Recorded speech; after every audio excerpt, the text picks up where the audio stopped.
You have 1 minute remaining. What the balls did I do? Where the fuck is our intro song? I don't know. You're going to have to sing it live. I don't know what happened. Capitalist Death Parade! Capitalist Death Parade! Capitalist Death Parade! Okay, yeah. Hey, everybody.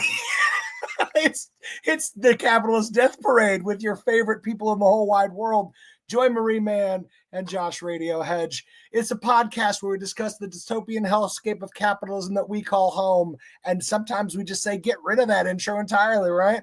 Hey, what up? What up there? Hey, Joy. Holly. So today is 2 years / what feels like 200 years since the beginning of I don't want to say the terror attack because it wasn't. But anyway, so today is 2 years since the accusation of anti-Semitism and all those fun things have basically flipped things around, and 2 years since we realized that so many people in our life are utter trash and have no humanity. Past 2 years have aged us all, likely. It's been pretty intense, and I don't know. Do you have anything about this wonderful ceasefire deal that they're talking about? You know, I had thought about it, but it's also up in the air right now, you know, and nothing's concrete. I heard that they're saying that Netanyahu's going to go ahead with it, but I'm just like, I don't believe it because I've witnessed the past 2 years. So I'm not getting my hopes up yet. Well, here's my thinking on it. So, well, first of all, let's put up that that post that I would like to share with everyone. I sent it to you there. You'll have to pop it up. Oh.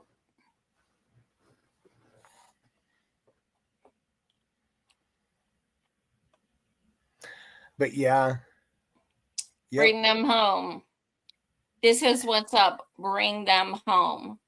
Read what it says, though. You're talking about they don't know how many hostages are left, 20 to 22.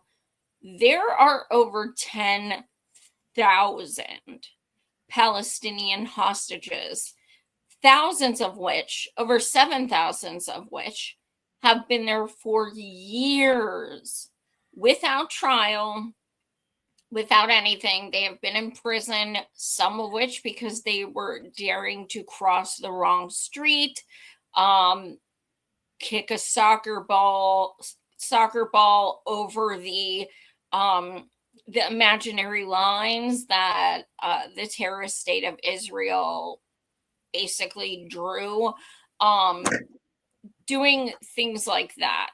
As far as the so-called ceasefire, this is yet another completely absurd thing that the terrorist state of Israel is doing to try to seem like they want so-called peace. We know for a fact, anyone who's been paying attention and knows anything about history, as far as Palestine goes, you know for a fact that this is not new. This has been happening to them for 76 years. They have done this whole ceasefire shit before with the people of Palestine and Lebanon. Remember when they did a ceasefire with them and it lasted about 2 hours before they were like blowing them to bits? A ceasefire is a piece of paper. Yeah. That is nothing. That's like, you know, when you're in an abusive relationship and you get a restraining order and your abuser comes to your house and you hold up a piece of paper, that piece of paper does not stop them from attacking you. It says, well, hey, we got this. And in the meanwhile, they're not listening. This ceasefire is a distraction. It's a way that people can be like, oh, see, Israel's trying to make peace. No. And Hamas is the one that's holding it up. Yeah. Actually, that's not the case. No. But also, we have to realize that for over a year and a half, parents, spouses, families of people who were unalived, Israelis who were unalived, who were with Hamas, most of them by the terrorist state of Israel, mind you, even their spouses, parents, families have been begging Netanyahu to stop this shit. They are saying, you are using our family to try and excuse what you were doing, and it's not okay. Last night, I was watching the local news, just the weather and all that shit, and they showed an interview with a lady who was the wife of one of the Israelis unalived at the festival on October 7th. And it didn't really go how they wanted it to go, how they thought it was going to go. Because she essentially said, I miss my husband so much. I think about him every day. But I think people need to realize that if you're very much like only one side deserves compassion, then you have definitely lost your moral compass, is what she said. And then she said, right now, there are 2 million Palestinian people who have no food, no water, who are being completely deprived of humanitarian aid. And that is not acceptable. And I don't think they thought she was going to answer that way. But, you know, it's another reason why I like to talk about Israeli government and IDF instead of Israel as a people. Because don't get me wrong, but some of the Israeli people have been protesting in the streets for over a year for Netanyahu to step down, for all this shit to end. Is it because they support Palestinians? Fuck no. But are they still protesting for the same reason? Yes. Anything that gets us closer to what we need, let's go. But you know, it proves that this is not about hostages. We all knew that from day one. If Hamas does give them these 20 or 22 people, this shit will not stop. It is the only bit of leverage we have whatsoever. Then you're going to see the terrorist state of Israel making up even more lies about things so that they can attempt to justify continuing this Holocaust that they're doing. It's scary, and I don't see, I mean, right now, and we'll get to this, but like, while they're talking about this so-called ceasefire, by the way, ceasefire is so 2 years ago, because we haven't asked for that shit in a while, because it means nothing. Right at that time, they're literally holding people captive and beating the fuck out of them from international waters, which is absolutely illegal, and yet another fucking international war crime. And they are doing these things literally at the same moment they are talking about a ceasefire. So honestly, I think that's the only way, the only reason that some of these people got released. Not all of them, though. But we'll get to that. And I just want to chime in, speaking of this 2-year anniversary. For me personally, I was trying to like map the trajectory of my like emotional well-being. And I was trying to figure out where things went off the fucking track. And I realized it was November 2 years ago when I was sitting there and I was like, why are these horrors happening? Like, why are all these people being blown to bits?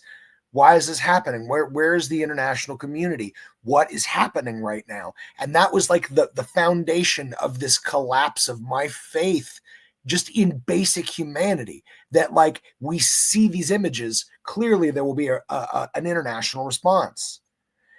And 2 years now, I've been waiting for that international response.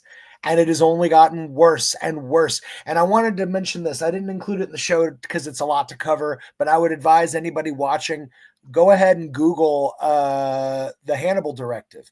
You know, people say, hey, you know, what about all these hostages? Israel wants their hostages back. It's like, no, it doesn't. All you have to know is on the day of that attack from Hamas, Israel's first response was to declare the Hamas directive from their top generals to their people in the field to blow up everything. I saw one video where there was a general, he was talking about it, and he was like, literally, we didn't have eyes on the ground of who was in what vehicle, so we fired on everything. Yep. We had to then go and refuel our entire like stock of weapons and then come back and do it again. Mm-hmm. Yeah. And so, I mean, and that's the thing. These cars, who owned those cars? Who had the keys to those cars? The people that came to the festival. And that's what's so amazing to me. It's like, you know who these people are. You like, maybe there's a chance that there's a Hamas person and they took them hostage in their car. Maybe. But these cars are being driven by their drivers, and they went and used like Hellfire missiles to pop them one after another. Because I don't know if y'all know, Hannibal Directive is no hostages, because hostages can be used against Israel. So Israel defending itself is executing their own people so that they don't become hostages. Absolutely. And, you know, so much information came out, I mean, within a few months, not the few years, within a few months, but also throughout. You know, we know for a fact there's tangible proof that the terrorist state of Israel knew days before October 7th this was going to happen. They knew that the whole baby thing and SA thing was utter bullshit, and they've admitted it. If you look back, there are videos of the prior prime minister prior to Netanyahu literally saying on video that Hamas was funded by the terrorist state of Israel. Like, you can look this shit up if you want to. Yeah. Unfortunately, we're seeing a lot of people who have so much cognitive dissonance and who have so much just are so fucking brainwashed to bow down and suck the dicks of the Democrats that anything that will make, you know, Biden look bad because of what he did and didn't do, and how they have like no fucking backbone and they're doing literally nothing now. Yeah. They would rather just be quiet because they don't want to be called hypocrites. And we're learning so fucking much. You know, I was telling one of my girlfriends the other day, I said, remember in like 2015, 2016, how we, you know, we were burners and we'd be like, you know, we could tell so much about people by, did you support Hillary or Bernie? And people that went with Hillary were like, you're dead to me. You know, and it was like we learned so much about people. This is that times 10 billion, literally. Like, we have never seen this in people in our lives before. It is so fucking cut and dry, and it has been forever. And we're seeing people in our lives, be it friends, families, coworkers, whoever, who are still so silent or still doing the, well, both sides are, or things like that. And we are just, you know, I'm just fucking disgusted with people. Absolutely fucking disgusted. I have connected so much more with people in my community that I didn't know than I have with my family and my friends. And that's really fucking sad. Yeah. It's kind of nuts. It really, really is. Well, do you want to jump in right to the flotilla? Should we go right in with the lead story? Well, let's go with the first story I put, and we'll just go in order. Sure. I know I said we would stop talking about Charlie, but look, this is my comrade, James. He's been on the show before, and I love all his videos. And this was really fucking interesting. So we're going to talk about it. It still has to do with the terrorist state of Israel. So let's talk about this. Let's do. Give me 2 seconds here. Bing. Wow, we now have actual proof that Charlie Kirk was indeed abandoning the pro-Israel cause right before he was assassinated. Charlie just lost another huge Jewish donor, $2 million a year because we won't cancel Tucker. I'm thinking about inviting Candace. Jewish donors play into all the stereotypes. I cannot and will not be bullied like this, leaving me no choice but to leave the pro-Israel cause. These texts were sent 48 hours before he died. Like, we all thought this was very weird. We just didn't have the proof. I mean, a mural of Charlie Kirk painted in one day in Tel Aviv? Come on. Also, is it not kind of weird that Erica Kirk and the rest of Turning Point USA has all moved on from this? Okay, Candace Owens is the only person, somehow the only person, who still cares about trying to find out the truth about what happened to Charlie Kirk. Not his wife, not his company, Candace Owens. Kudos to her. Insanity.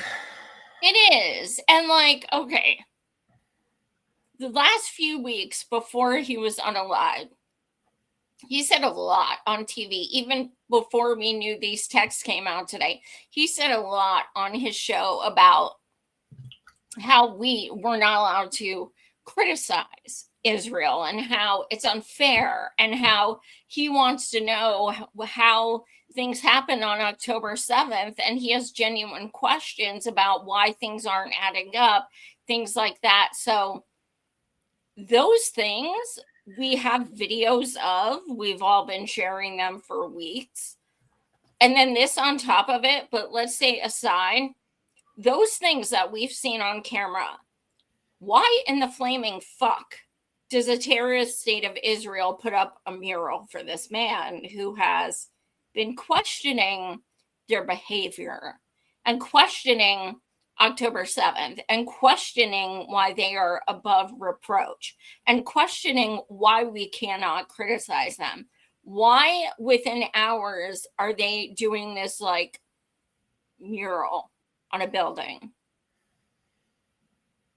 Because he wasn't exactly so devout at the end.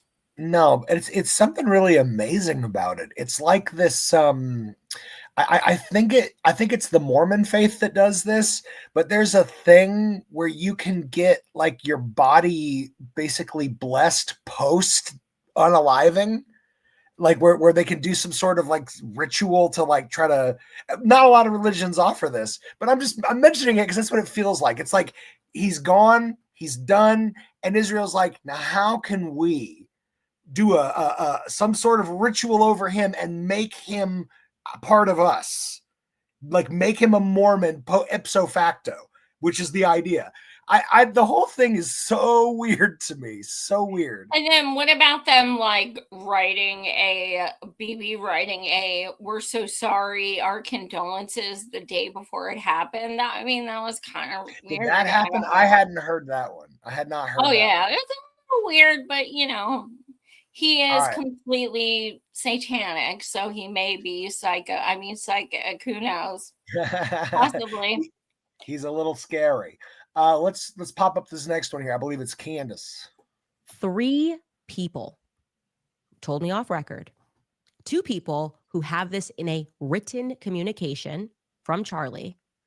One who is a Turning Point USA donor, and I would say very much one of the white knights in this. The very day before Charlie Kirk died, he expressed that he thought he was going to be killed. He told these people, I think they're going to kill me. Okay.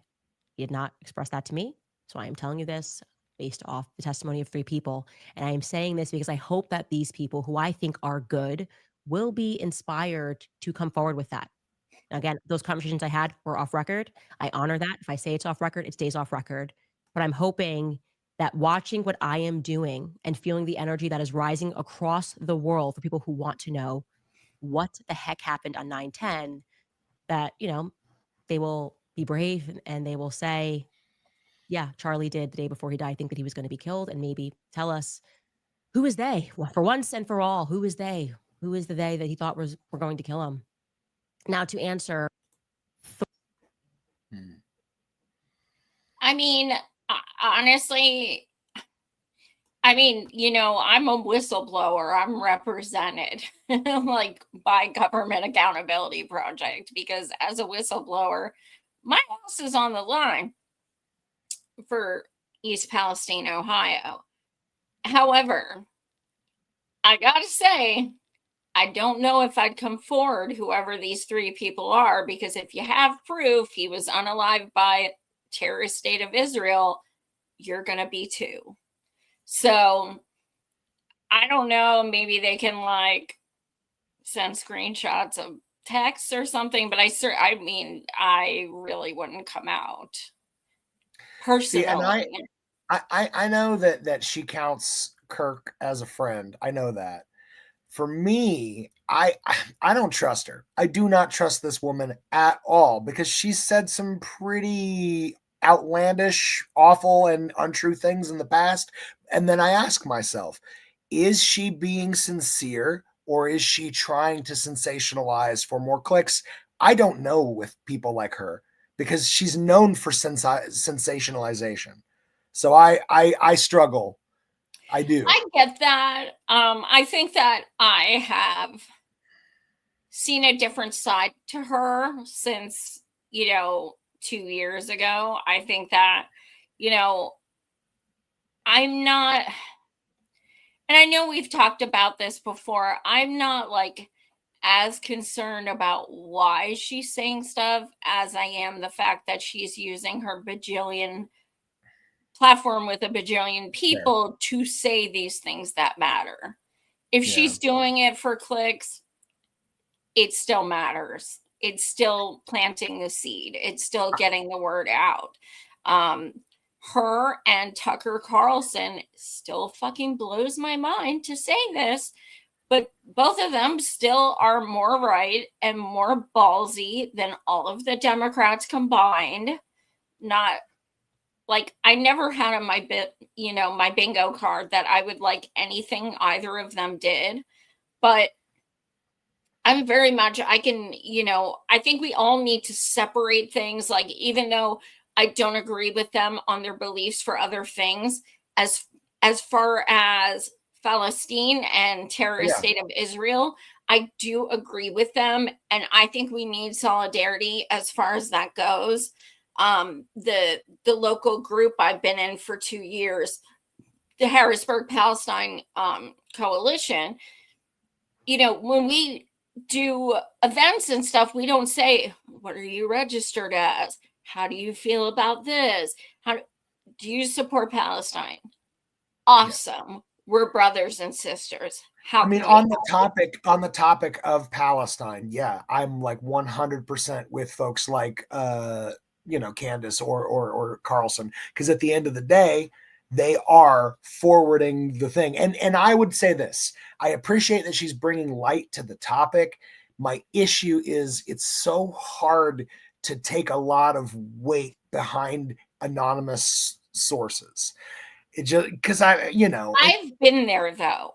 And I know you're not a journalist. You know what I mean? So I've been there where I'm like playing things over in my mind, and I'm like, I wish I could fucking say who this is, because like I swear on my fucking life, someone told me this and it's someone involved, and I fucking know this for a fact. And then I'm like, are people gonna even believe me? I don't know, but I fucking know this. You know what I mean? So it is really, really difficult to be in that predicament. And I've been in the situation where I'm like, should I even share this? Because I don't even know if people are going to believe me since they said that they didn't want to be identified. So, and then sometimes people share stuff with me and say, don't go live about it for another 2 months or something. And then I'm like writhing because I'm like, why didn't you fucking tell me before I could say something? But what you're talking about comes down to trust. And that's kind of circle back to my original point. It's like, if she were a journalist that I trust with a track record that I trust, her saying anonymous source holds a lot more weight. But that's not the case. Right. That's why, like I said, I appreciate what she's bringing up, even though I don't necessarily, without the evidence, I'm iffy on whether I could take it with a grain of salt, or without a grain of salt. Yeah. I mean, this is something that I'm not like, I haven't even thought about Charlie in like 2 weeks, to be honest. I just thought this was very interesting because my comrade James, posted about it. And with these screenshots, I thought, okay, because people were freaking going insane on like Facebook. Like, you're trying to stir up shit saying that Israel was connected to this, not just to me, but to like everyone. And I'm like, are you listening to why we think there may be a connection? You're trying to stir up shit and stuff. And here's text messages. He didn't even say it like that. You're misconstruing it. I'm showing you the video. What the fuck am I misconstruing? Like, he literally said the words, we're not allowed to criticize Israel. I want to know this, that, and the other about October 7th because it's not making sense. Things like that.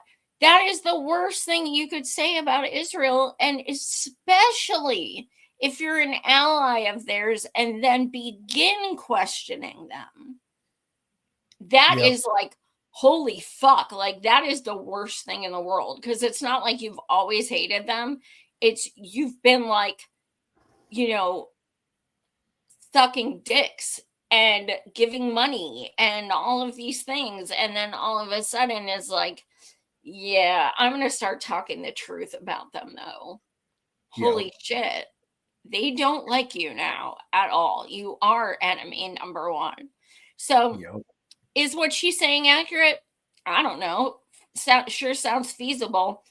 But well, I want to see. I'd love to see the metadata on that that SMS conversation. But again, that would ultimately let one person who's covered up out of the bag. But still, it's very, very, very interesting stuff, though. It really is, and I appreciate the conversation being had. What's going to happen is info's going to come out about this, because literally all people have to do is go to websites that show donations. And just see who pulled out of Turning Point last month. Like, who the fuck pulled out? Okay, here are these organizations. Is this true? Well, they did pull out on this date, and it was the day before the text was sent. Things like that. I mean, you can deduce what happened by those things. It's not going to be hard. So I'm sure more info will come out. Well, but in any case, let's continue on with the terrorist state of Israel. Well, shall we jump into a particular flotilla that was headed towards that particular state? Because we all float on. All right. Hey, I wanted to real quick give the shout out, and let me pull the artist name up here. This piece is called The Wind, and the artist is named Kivara Ammar. So shout out to Kivara Ammar and this gorgeous painting.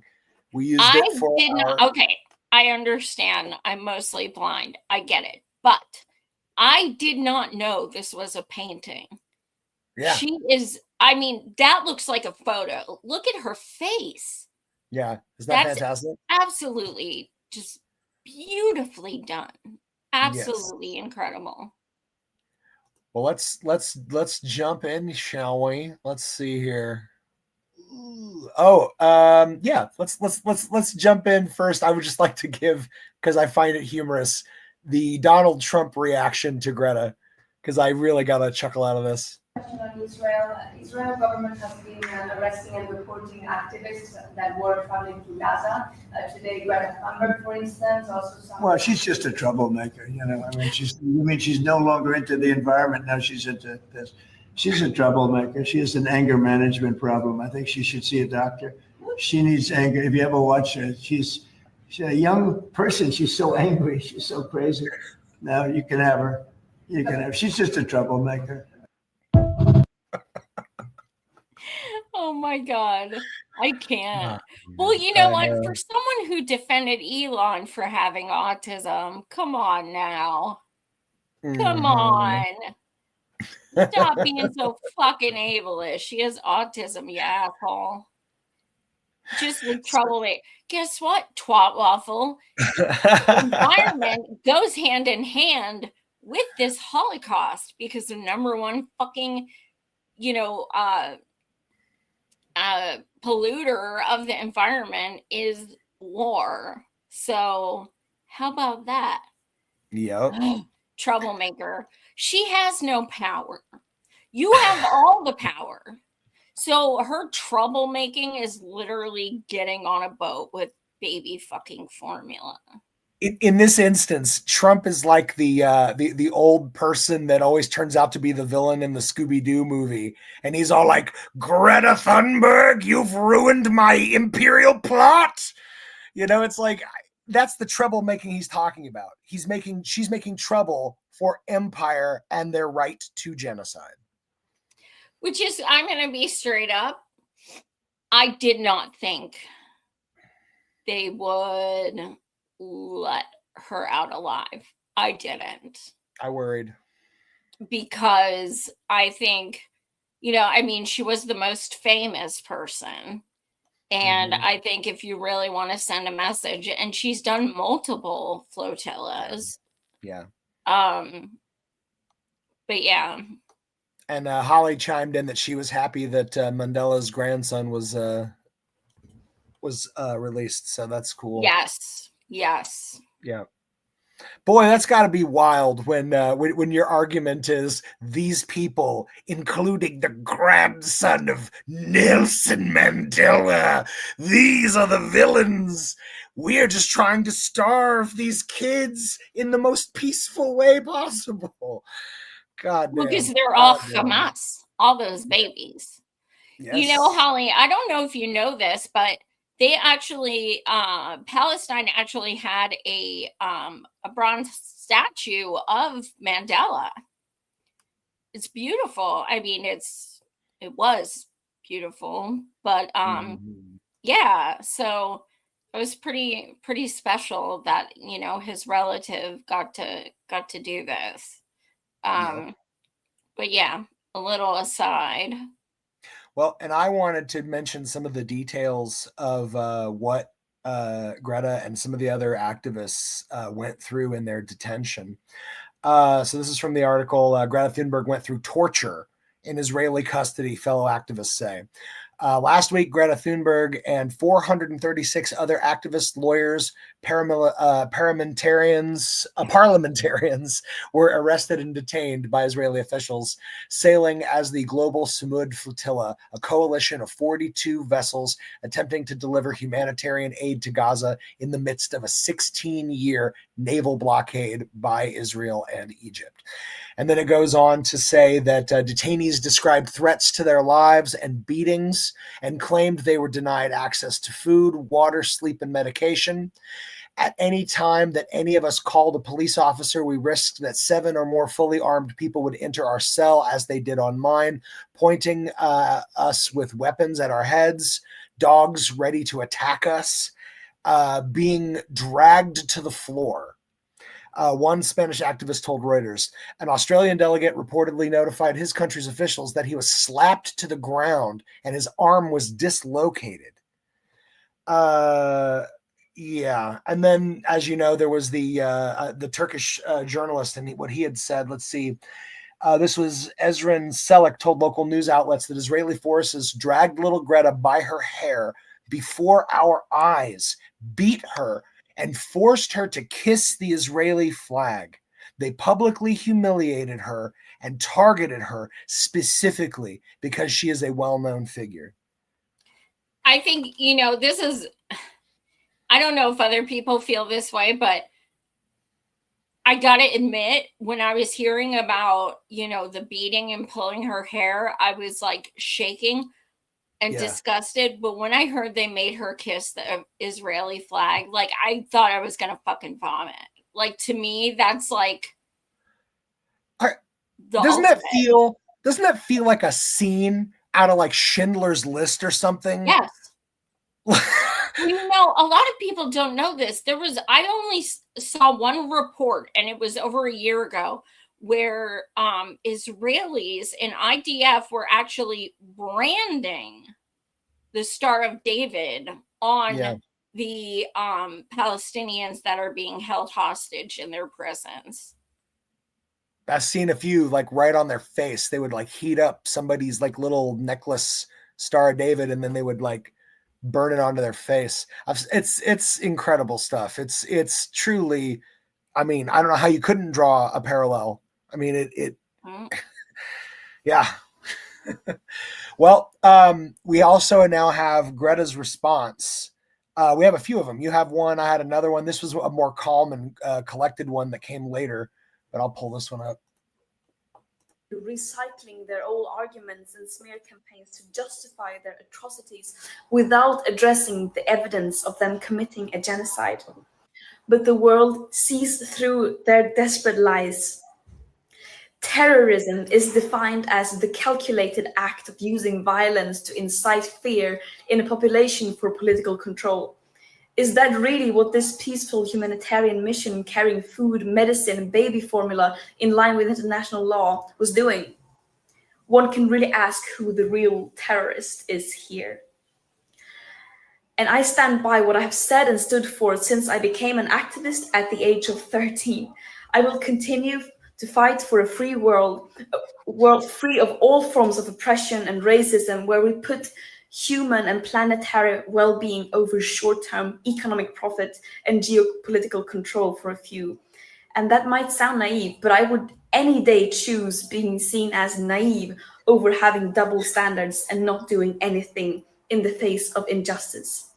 And I urge everyone to join the global uprising for justice, freedom, and equality, and to apply real pressure on our governments and institutions to fulfill their legal obligations to ensure human rights for everyone.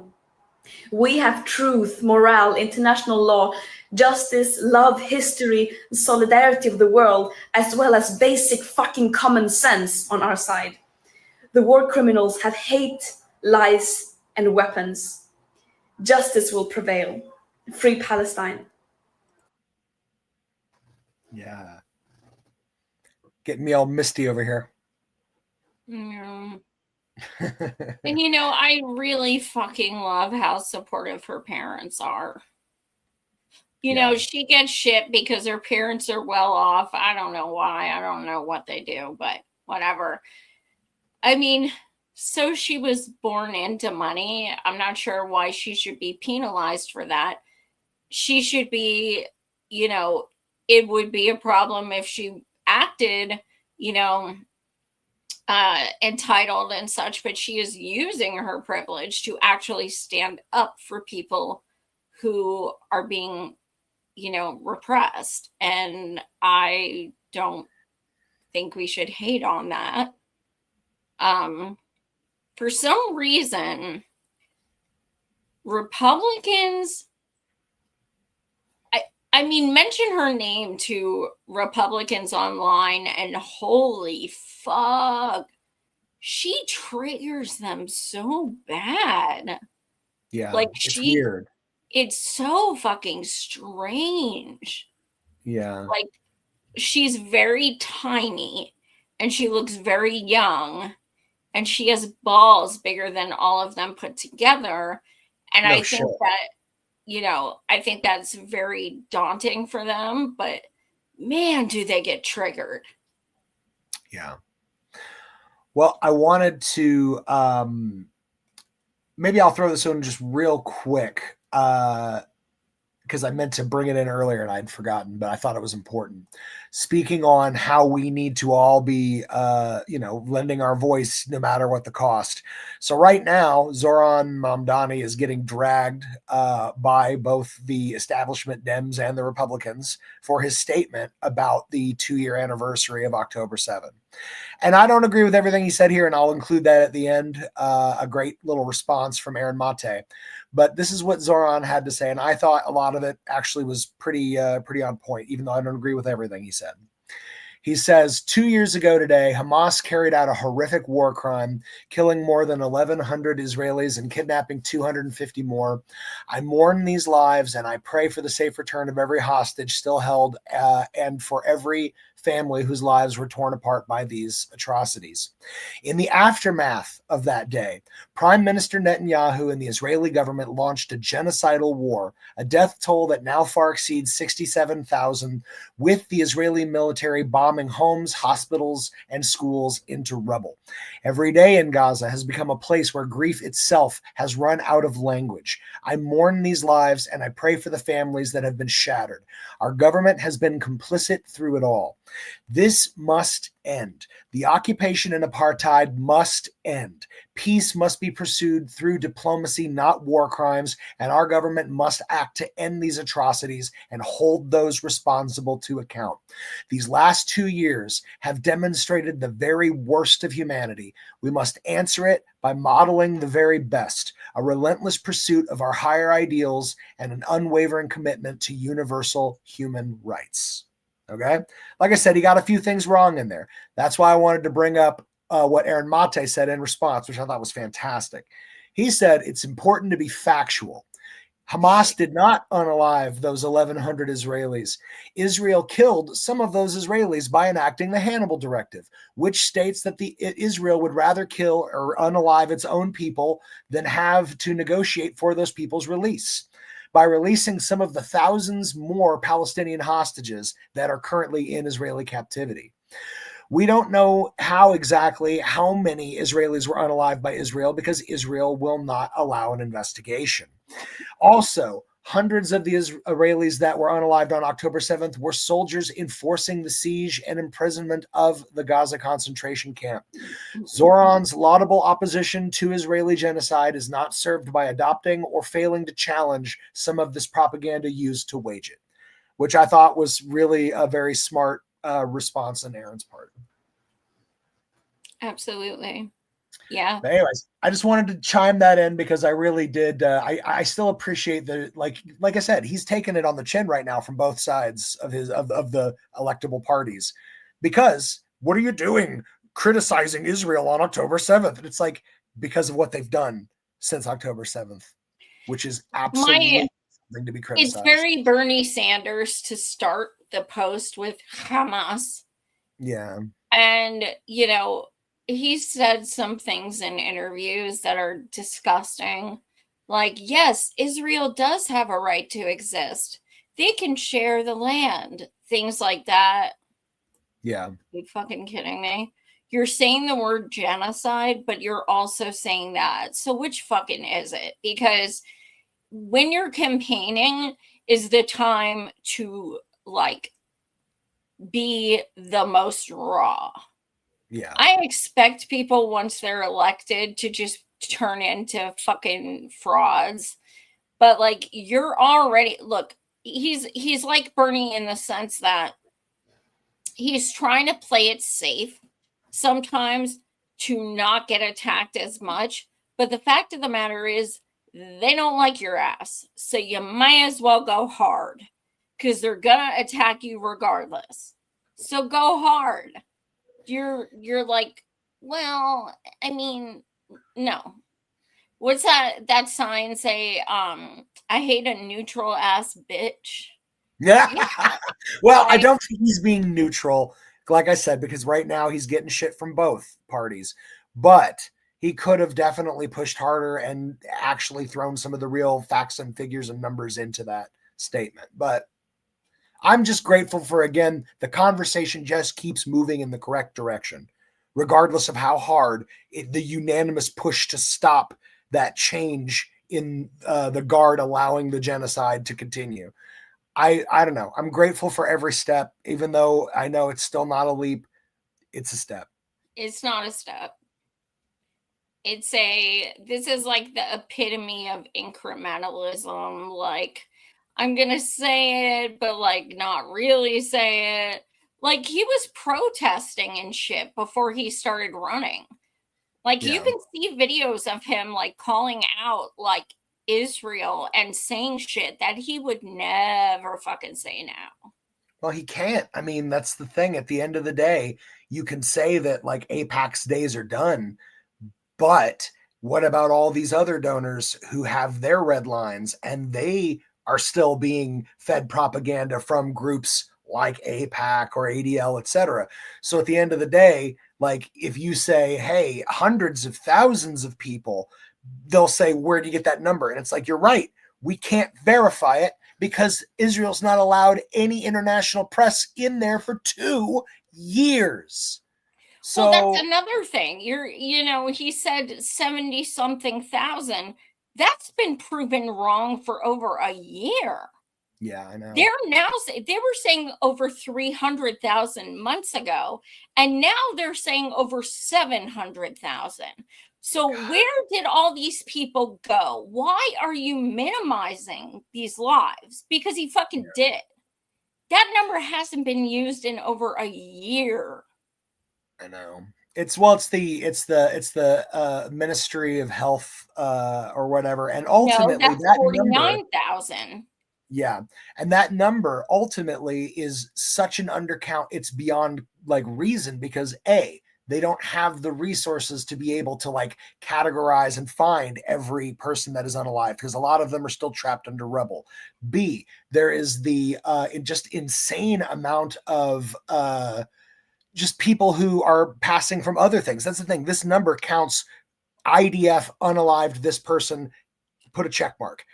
There are so many people who have passed because they don't have access to like a dialysis machine or something as simple as like some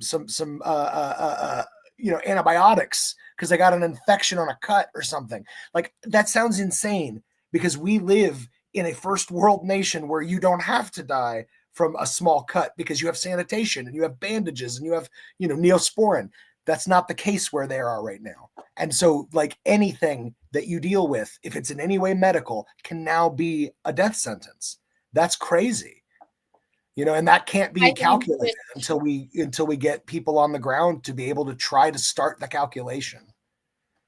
Yeah, I mean, I think there's only one way we're going to know the true number. And oh God, don't say it, Joy. Please. I need hope. I think there's only one way. Yeah, I know. And I hate to say it, but that's Israel's plan. I think that's Trump's plan. I think it's America's plan. I mean, like I say Trump, but I keep forgetting it's a unanimous force of genocide. Well, let's jump to some more stuff that you brought in about the flotilla here. We've got 5 Dutch hostages arriving in Madrid. Everyone. They are not giving any medical support to the prisoners there. The people has been kidnapped from international water, and Israel is mistreating everyone, but especially the people with Arabic or Muslim background. Me, myself, I'm from Palestinian origin. I was mistreated the first day. I was almost like I couldn't breathe anymore because they got something on my face and they tied my hand to the back. And when we were there in the cells, Israel was mistreating everyone with Tunisian or Malaysian or any other Muslim or Arabic country, and they were taken away. And because they have no embassies, they were not getting support. So here I'm making a call to everyone to distribute peacefully every Zionist entity, embassy in the world, because if our people, if our comrades and brothers and sisters don't get good treatment there and be deported as soon as possible, the Zionist entity should not operate in any country over the world. So take action to protect the people with weak passports. It's the time that the whole world moves. The Zionist entity is a terrorist state, and they are trying to intimidate everyone. They can intimidate. So we have not to let these people down. They don't have embassies there. They are being mistreated. In my cell, the Zionist guards did take one of our Tunisian comrades, and we didn't know until now where he is or what's happening to him. So it's up to us now to save him before the Zionist entity kill him. We don't exclude the chance that they will kill anyone from the flotilla participant, and we have to protect them with everything. We saw that they are not giving water, they are not giving emergency or medication to the people. They are trying to intimidate us all. So we have to protect the people with weak passports. So please take action as soon as possible so we can avoid that any of our comrades is being mistreated or killed or any way of harm is done to them. Now I can't see the gentleman or his name or what have you, but he's kind of sounds like the gentleman who we showed last week who when they were like, you must turn the boat around, and he's like, we will not. You are committing genocide and stuff. Was that the same guy? He kind of sounds like him. This is Mo, but I'm not I forget exactly who the person on the walkie was in that previous. Because they were both awesome, whoever they are. But that's. Can I tell you, God bless these awesome freaking people, because I this is the hope that I have still in the world, is seeing people see a genocide and say, nah, not in my lifetime. No fucking way. These people make me still believe that humanity has a chance, even if it's a snowball's chance. Let's watch this next one, yeah? When it was one flotilla, it was a nuisance. Then it's 10, and we have a crisis. Then it's 40, and now it's 400, and you have some that just left Malaysia and Turkey again. Now we have a full-blown crisis on our hands of how we're going to deal with this, the optics of it, the international relations that are at hand. And it was one act that was followed by another act, that was followed by another act. And slowly, it gains momentum, and it becomes something. Maybe you were just the brick for another brick after you.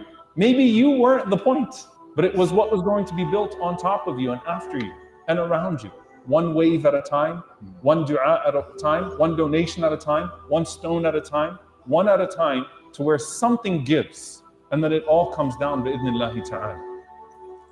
Can I say something real quick? This was the most beautiful thing to include in this video, because of all of the ships being detained by the IDF, this flotilla. They were able to, for the first time in over 18 years, fish in their own waters and get food for their people. So powerful. Oh my God. So powerful. Yeah. I cried when I saw this. I genuinely cried. Me too. Yeah. Last week I did a show. I forget what day it was, but I fucking broke down. Like, I was like, there's been several points during these 2 years that I'm like, I don't think I can take anymore. Like, this is fucking killing me. Like, and the flotilla is being intercepted, which we were all scared of. I think and it's not about the people who were on it necessarily, but it's like when you really break it down to its tiniest form, what this comes down to is people are being unalived, taken captive, beaten, dragged by their hair, deprived of medical needs because they are bringing baby formula to people who are being starved. That is like the most mad, insane, psychopathic thing. And I think that we're desensitized to things like famine, starving, genocide. But think about this. These people are literally risking their lives Yeah. So that they can bring fucking food to people Yeah. who are starving. That is insanity. It's Every fucking person, insanity. every person you see in this image with their hands pulling this net knew that by doing this, they took the chance that they could take a sniper bullet to the head. Every person, Absolutely. because that's what Israel's been doing for over 18 years.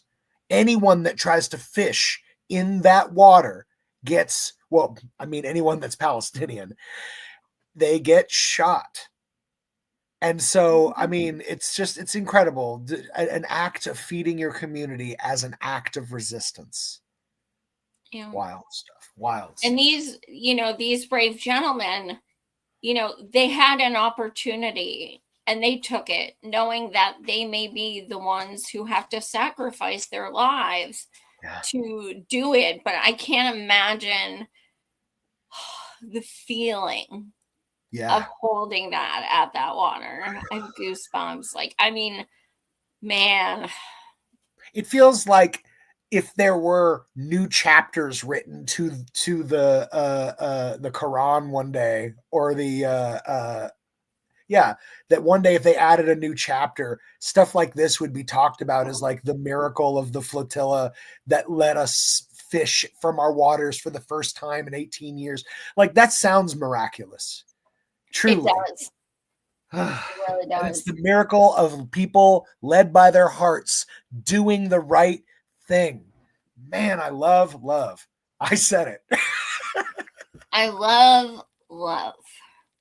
Yes. Speaking of love, I love and this while guy. you guys are watching, please smash like and subscribe.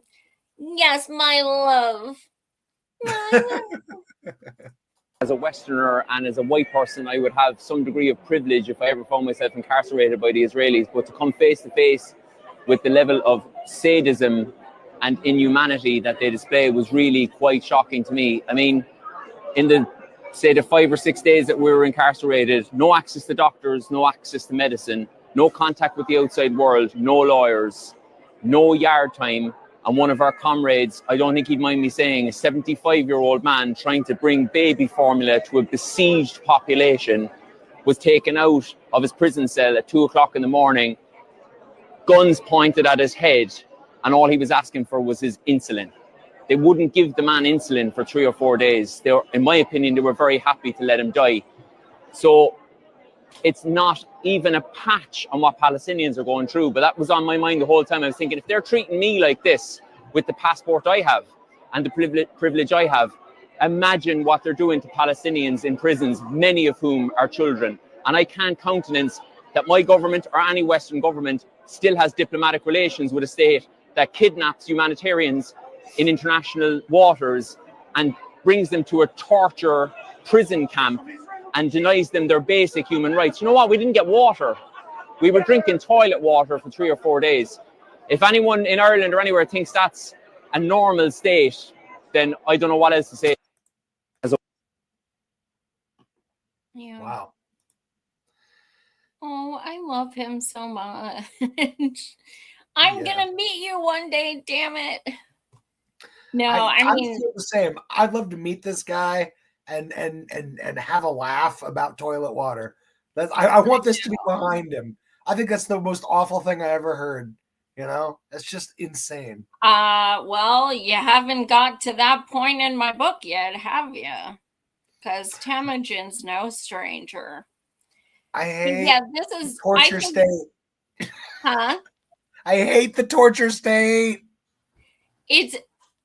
I think, and I think maybe, I don't want to speak for the people on the flotillas, but I think, if I were in that position, I think I'd be much less scared to be unalive than I would be to be imprisoned, because they are fucking psycho. Like, reports have come out about them hanging people by their feet for days. Yeah. And torture. That's torture. So it's worse than torture. That's like a scene out of Texas Chainsaw Massacre. Like, like there's torture and then there's like tortured to like the level of like, fantasy, and they live that fantasy out as a horrific reality. It's incredible. I don't understand how anybody could do something like that to a human. But they're not humans to them. They're animals.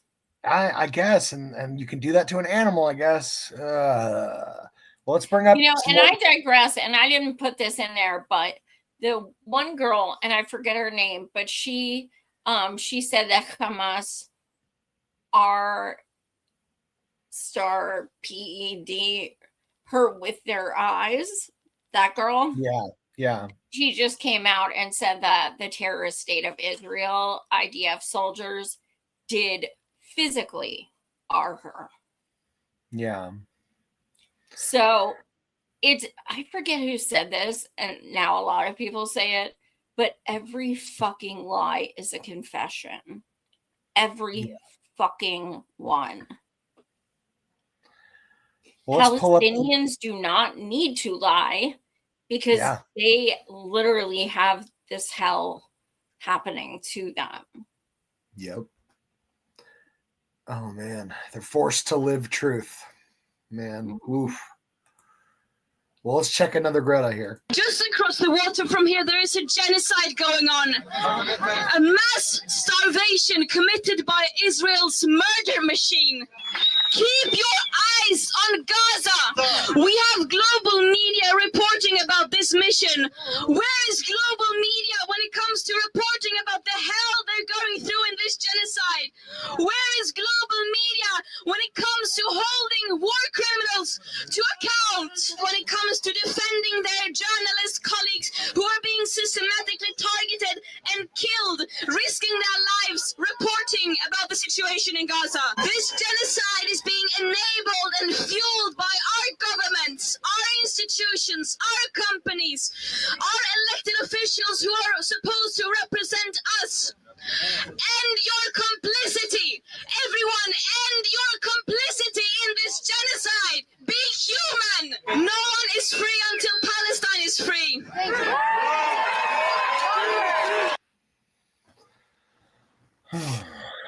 Yeah. Damn.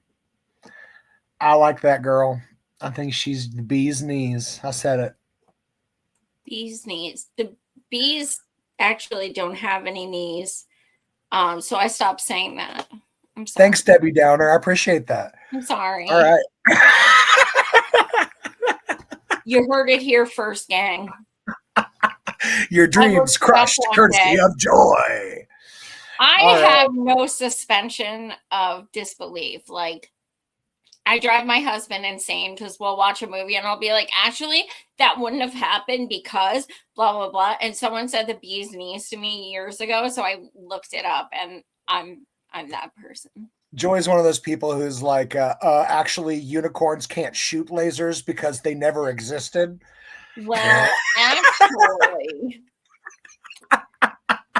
actually. All right, let's check this next one. My name's Luca. I'm the daughter of Juliette Lamont, who was part of the global Summit Flotilla and is currently being held hostage by the genocidal state of Israel. We received a concerning report from DFAT about Mum's health, and she's not receiving critical medication along with other hostages. This could be life-threatening. Mum and other hostages are being physically abused, psychologically tortured, denied water and food. It is insane to think that someone like my mum, who is the most compassionate documentary filmmaker, who always seeks to tell the truth and is the most loving person that I know, is being stripped of her legal and human rights. This is just a slither of what the Palestinian people are going through. There are still over 10,000 Palestinians held captive by the genocidal state of Israel. We need to use our privilege to mobilize, to escalate, and we must sanction Israel now.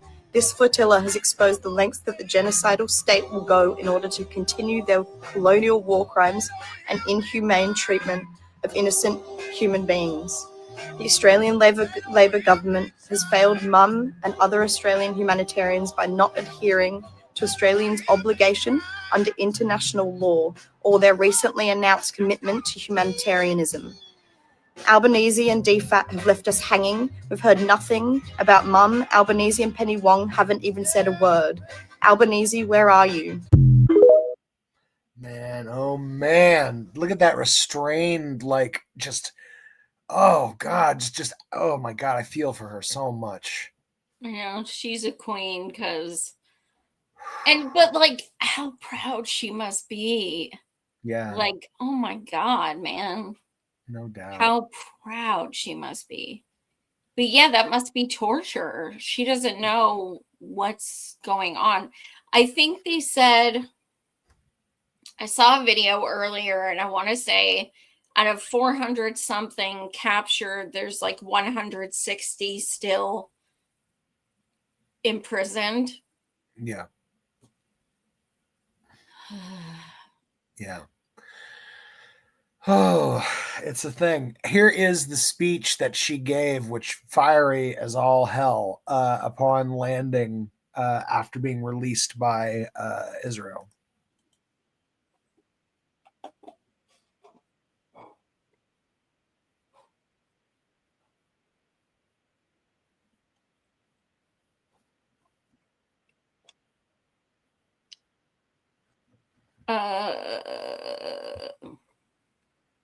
Oh, did it not start? I'm sorry. My apologies. Let me start that over. Leaders, so-called leaders who are supposed to represent me, who continue to fuel a genocide, death and destruction, they do not represent me.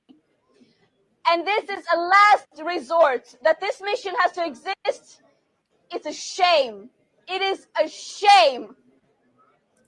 And I could talk for a very, very long time about our mistreatment and abuses in our imprisonment, trust me, but that is not the story.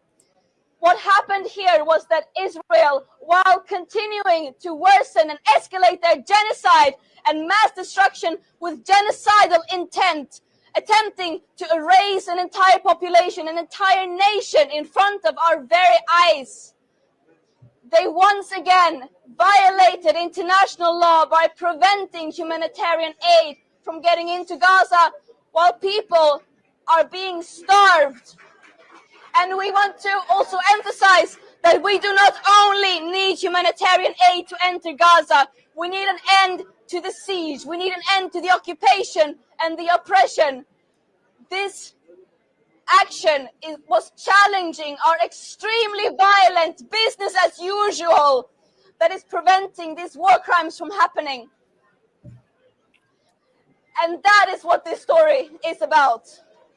We cannot take our eyes away from Gaza, from all the places of the world that are suffering, living on the forefronts of this business as usual systems. Congo, Sudan, Afghanistan, Gaza, and many, many more. What we are doing is the bare minimum. This genocide and other genocides are being enabled and fueled by our own governments, our institutions, our media and companies. It is our responsibility to end that complicity. And I also... No, not heroes. No, we are doing the bare minimum. What we are doing is not in any way, no one has to come to the rescue of Palestinian people. What we are doing is hearing and acting upon their calls for people all over the world to take action and end our complicity, to use our privileges, our platforms to take a stance against this that is in every way unjustifiable. Whoa.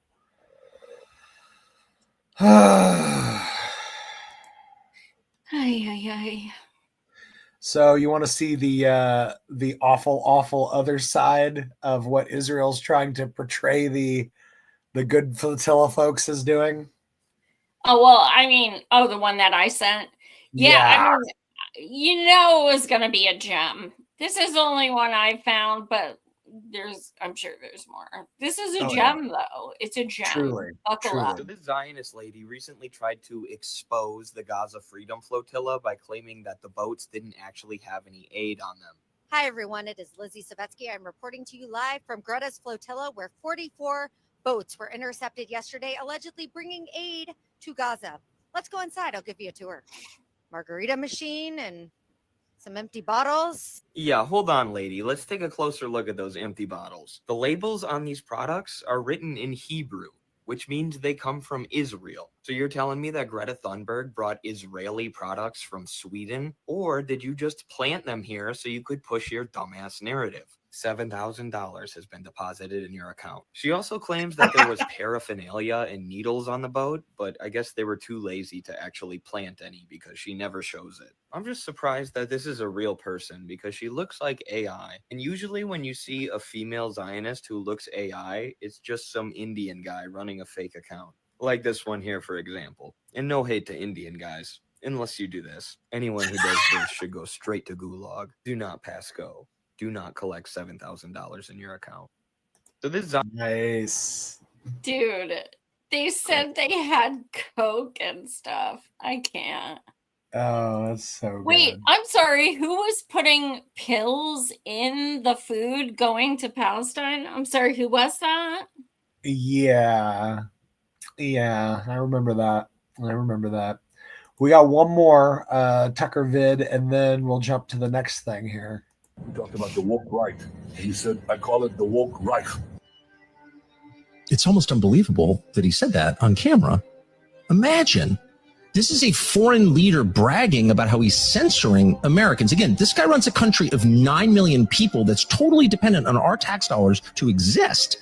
And here he is on camera saying, anyone who opposes me in the United States, who opposes more aid to Israel or opposes getting sucked into war with Iran, which does not serve American interests, that person is not simply mistaken or wrong. I'm not going to bother to explain why that person is wrong. That person is a Nazi, part of the woke Reich, a Nazi. And the only way to fix it is by preventing Americans in the last country on earth with guaranteed freedom of speech, prevent Americans from hearing the other side. And so we push Congress to force a TikTok sale, which is true, by the way. TikTok, number one. And I hope it goes through because it can be consequential. And we need to talk to Elon.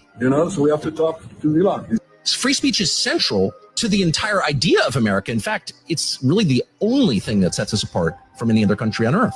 And here's this guy, a foreign head of state, who, let me restate, is totally dependent on our tax dollars to exist, is saying Americans don't have that right, and he's going to do some kind of secret pressure campaign on Elon Musk to censor X because it bothers Israel? Yeah.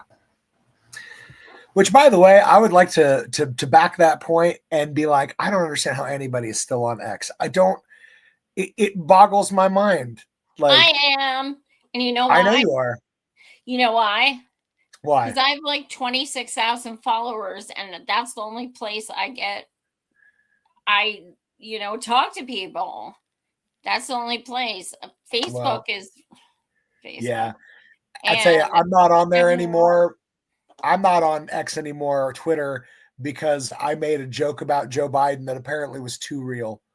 So, I mean, I haven't found an alternative to where I'm able to reach as many people. I haven't.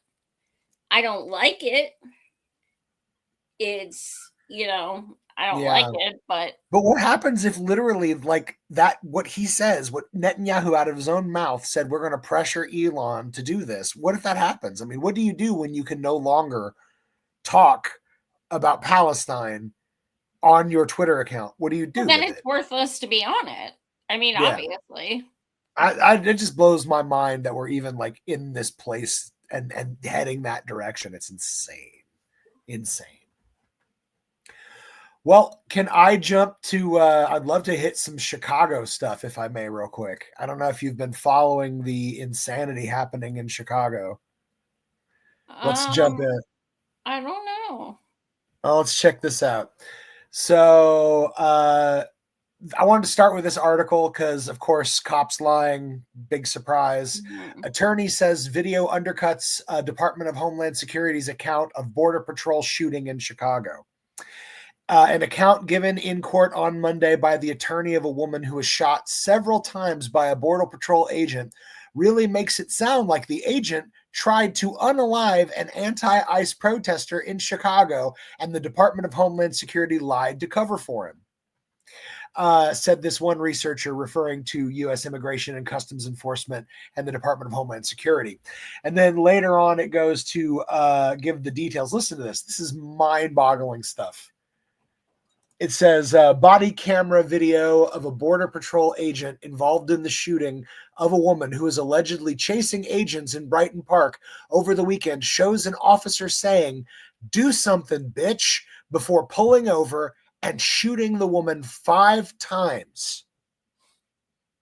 The woman's attorney said in federal court, the video appears to contradict the government's allegation that Marimar Martinez, 30, drove towards officers before one of them opened fire. So they lied and said she even tried to run him over. Didn't happen. Cops on, or the Border Patrol's on camera being like, "Hey, do something," and with his gun pulled on her, and then just unloads. Like, it's unreal stuff. And of course they lie. I mean, that's par for the course. Oh my God. I saw this one video, and I think it was New York, but I can't be certain. It was this guy on a bike, and he was like, "Guess what, bitches? I'm an illegal citizen, or I'm illegal." And then hops on his bike, he starts speeding the fuck out of there, and the cops are all running, trying to chase him. It was ballsy. It kicked ass. Nice. I love it. Well, I want to show some more. This one hit really close to home for me. This is a picture of the pastor at a First Presbyterian church in Chicago being maced by ICE. The reason this is close to me is my group that does these free lunches. We have been blessed to work with the good folks at First Presbyterian for years now. They offer us a room in their church where we have a bunch of fridges, many of which they donated to us so that we can store and provide all this food. So we love First Presbyterian. They're the real deal. They do the real work, okay? This guy literally was praying and begging these people for like mercy and quoting scripture, and they fricking attacked a priest. I'm going to read what this person had to say.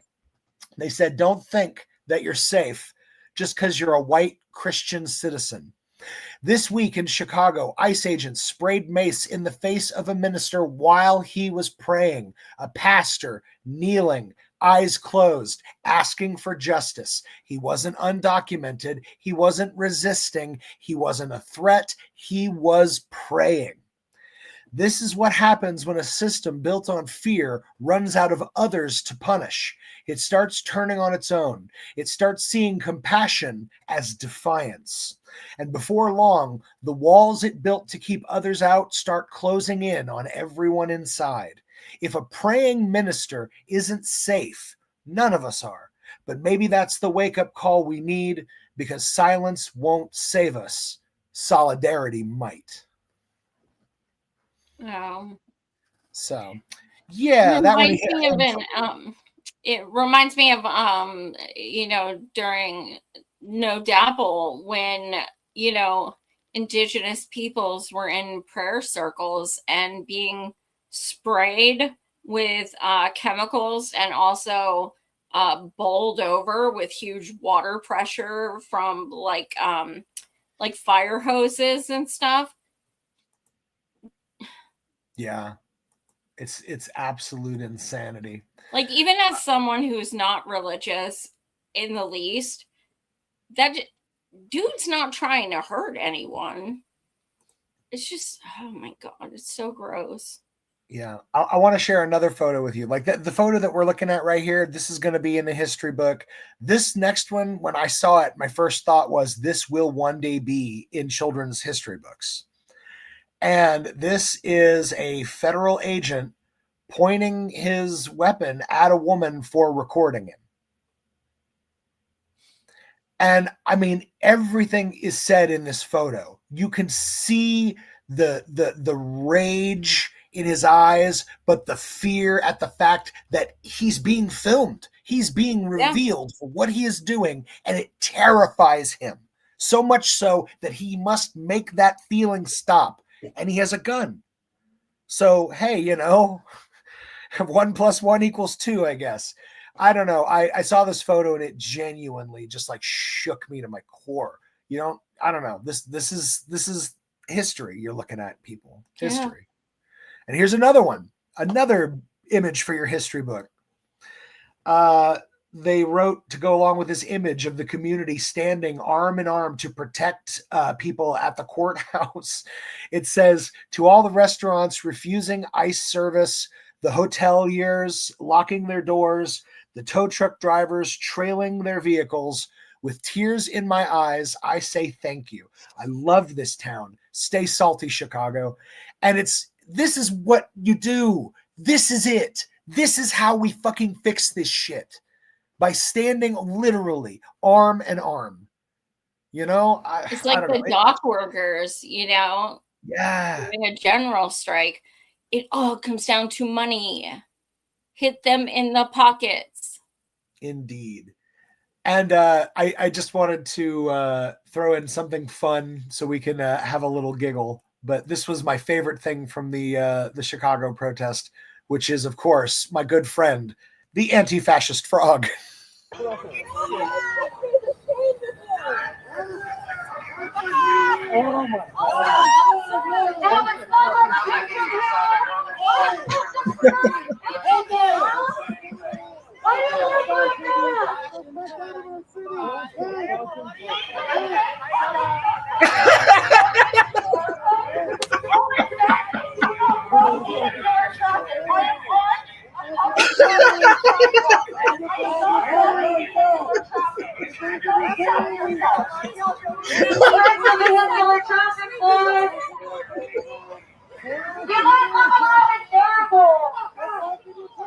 We should just all do that. Start dressing up like furries and just going to protests and being like, dude, is that the one that goes to places and like goes to they play like cymbals and stuff, and he's like, he just dances. It's like the same costume. It's amazing.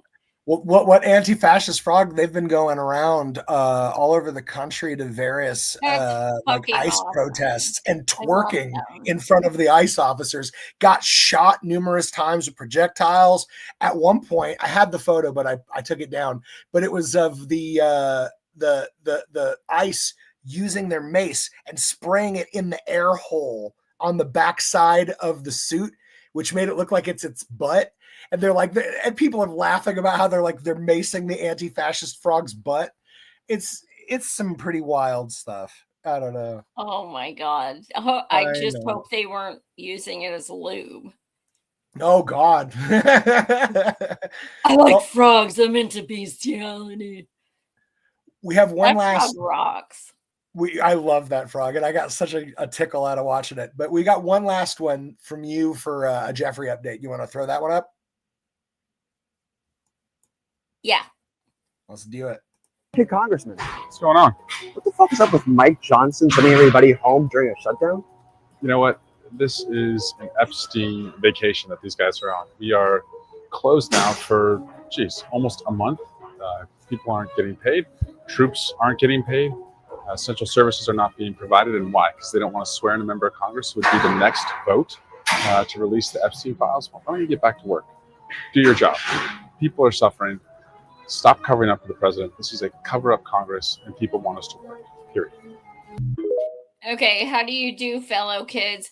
And I mean, this guy's a fucking twat waffle, but he's right. This is correct. Like, they have enough votes now. Yep. And so what does this mean? Since if that really is, which let's be honest, it probably is, why they're taking this hiatus, are they just never going back to work? Because the files are going to be there.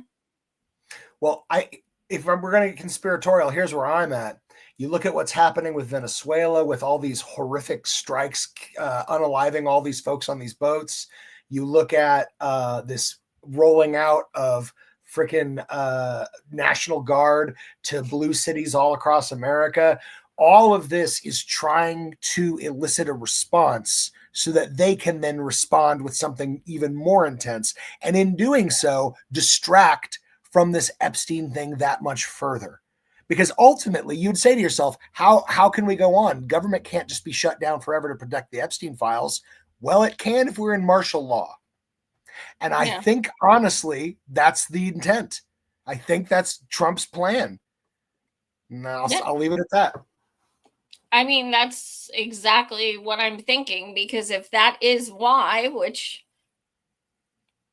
So here's my other thing. Like, I know people don't really pay attention to any elections except for the presidential ones, but like, you know, there is going to be some voting next week, or next month rather, and it's feasible that, you know, I don't know, maybe some new, it's mainly local elections though, but, you know, I think even next year when more people, you know, when there's House and Senate and things like that, even more so, I think that can change the numbers. And then whoever is in power right now, it's Republicans, then, oh, now we can go back to work because now we'll have enough votes. But the thing that they're not thinking about is there are Democrats and Republicans on this fucking Epstein list. And that's what I was saying to someone who I know who is a total shit lib and vote blue no matter who. Democrats can do no wrong. And I was like, you do realize this is not just going to be Republicans on this list. And it's going to be some of your favorite pop stars and your favorite fucking politicians and shit like that. I mean, Katy Perry has been talked about a lot. How about that? I can't stand her, but regardless, I mean, people are going to be, you know, it's going to be people that people like. And, you know, I was talking to someone the other day, and a very vote blue no matter who. And I said, you know, they were talking about Bill Gates and like how he's so wonderful because he does a lot for charity and the Gates Foundation and stuff. And I'm like, you know, he's kind of on the flight log. And it was not met kindly when I said that. And I think people are going to have like a very rude awakening. And, you know, when I was met with, well, there's no proof of that, I said, but you believe that Trump was on the flight log, right? Well, yeah. And Elon? Yeah. Okay, so selective Fake news, Joy. Fake news. Fake news. I heard the whole list is a Democrat hoax. Well, you did want to say something about Ghislaine. I did. I didn't pull the clip, but yeah, our good friend Trump was asked in the White House about a recent news event where the Supreme Court decided not to take up the appeal for Ghislaine's request for appeal. And a reporter asked Trump in the Oval, hey, what about this? Are you, what are your thoughts on this? Are you intending to pardon her? And Trump's like, you know, I'm going to have the DOJ take a look at it. And yeah, you know, we might do a pardon. I don't know. We're going to take a look at it. And then the reporter's like, sir, she was convicted of trafficking children for sex. And the Trump's like, you know, we're just taking a look at it. We're going to take a look. We're going to look, and we're going to decide if we're going to do that. We may do a pardon. We may not. I don't know. We're going to take a look. And I mean, it's just one of these things where it's like I imagine being Trump's PR people and just constantly they're just like, just say, no, we're not giving her the pardon. Just say it. You can lie even if you're going to. Just say you're not. You're like, why are you doing that? Yeah. And I mean, if he does give her a pardon, we know there's one reason why. It's a deal. She's not going to say anything about him then. But I do want to say, and I cannot think of her freaking name off the cuff, but there is a new woman who has come out about being one of Jeffrey's victims. She's on Twitter. I follow her. I cannot think of her freaking name, but she's been posting a lot of videos the past few days, and she's dropping names. And some of the other girls are too. And, each time they're saying, I'm not, self-unaliving, just so people know, nothing, I'm not going to do this. Don't worry about me. If something happens, it's not my choice. They have to preface every post that way because, yeah. But, they're really starting to speak up more, and which I can't even imagine how brave one must be to say it's incredible. And some are coming out with books this month, and we're going to learn a lot more. We're going to learn a lot more. For sure. And you're going to see selective outrage like you've never seen before. True that. You know what I'd love? A palate cleanser to help me get rid of some of that outrage. What do you say about a little palate cleanser here? So this is Sammy, a child just like ours, still trying to enjoy life, dancing despite all the heartbreaking acts happening around. And this is sweet.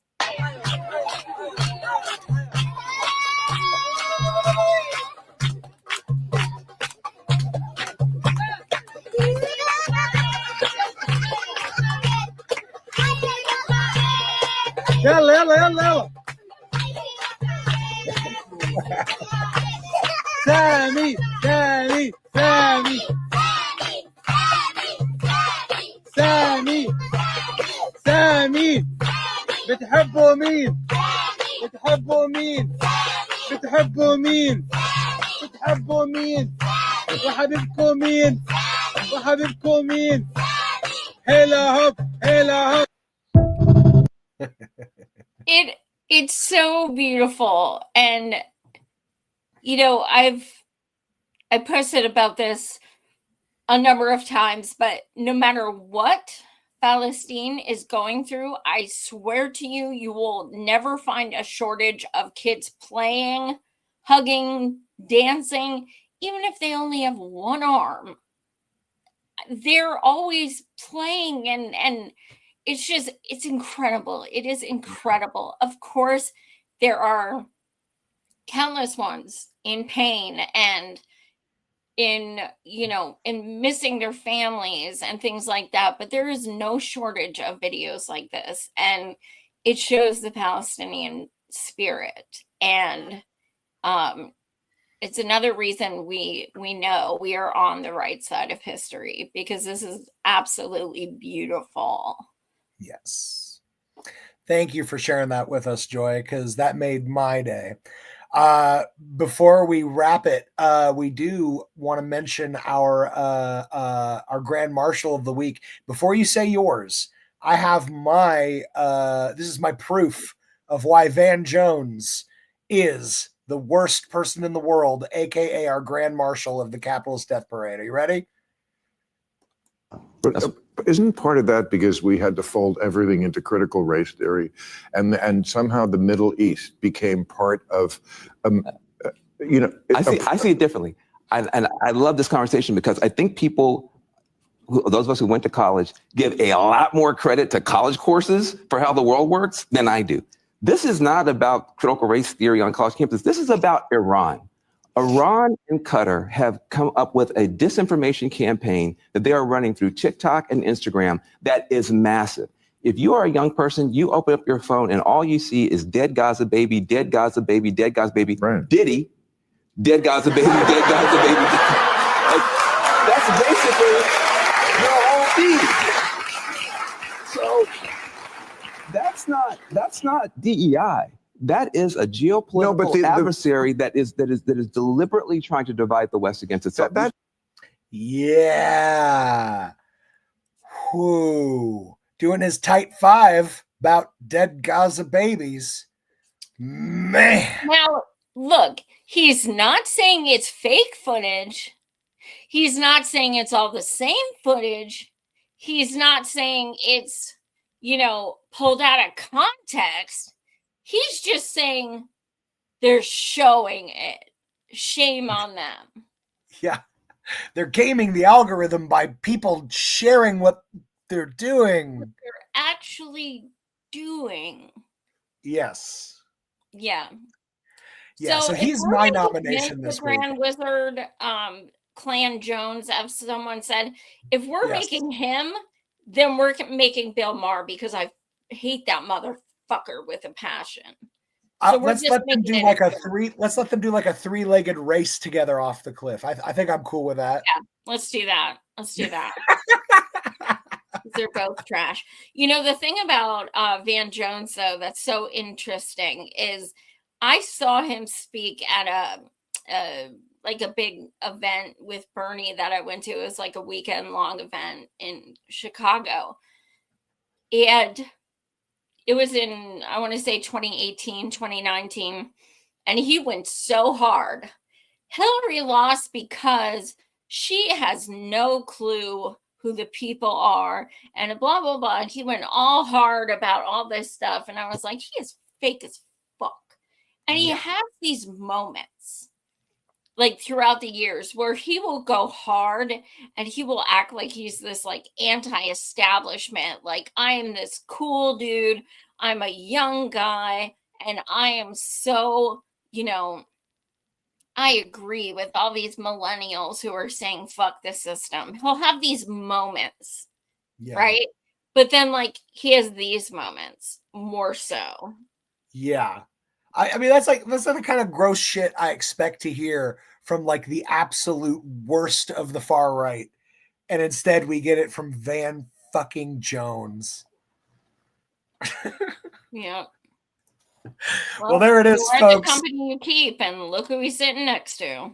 Yep. Well, there it is, folks. It's been another week, and another couple of clowns have marched all of society off of a capitalist death cliff. Thank you, Van Jones and Bill Maher, for being just so atrocious. So atrocious. Truly atrocious. Such an atrocity, you two piles of shite. Well, thank you to all of our amazing folks watching, even the ones here now, like Holly, who we love. Yes. Holly. So you know what time it is. Time to buy my mofo book. Don't forget, guys. It's on barnesandnoble.com, amazon.com for Kindle or paperback. Our Friend Temujin, The Wrongful Conviction of Temujin Khensu. Please buy my book. It is the most important thing I've ever done. Temujin has been wrongfully convicted and is serving his 38th year in prison currently and counting. So this is my effort to try and get him out before it's too late. So please get my book. I appreciate it. And of course, much love to all of you guys. Smash the like and subscribe. And please remember, guys, it's a crazy ass world out there. Love one another, goddammit. Show some peace and love to your fellow man. We need love more than ever. And beyond that, and to yourself. And yourself. I'm trying to tell myself this. More self-care. More self-care. I asked my sister tonight, I was like, what should I do for a topic, you think? And she's like, you know what I think? It should be on finding joy, even in even in a bad world. And I was like, hey, that's funny because my co-host is named Joy. But no, seriously, we've got to take care of ourselves. And in that, we take care of one another and our communities. So remember to show some love to yourself also. Absolutely. Well, and with that, so much. Yes, I wish you all another wonderful week in this crazy world. And we'll see you next week here on the Capitalist Death Parade. Because we'll all float on. All right. Already we'll all float onto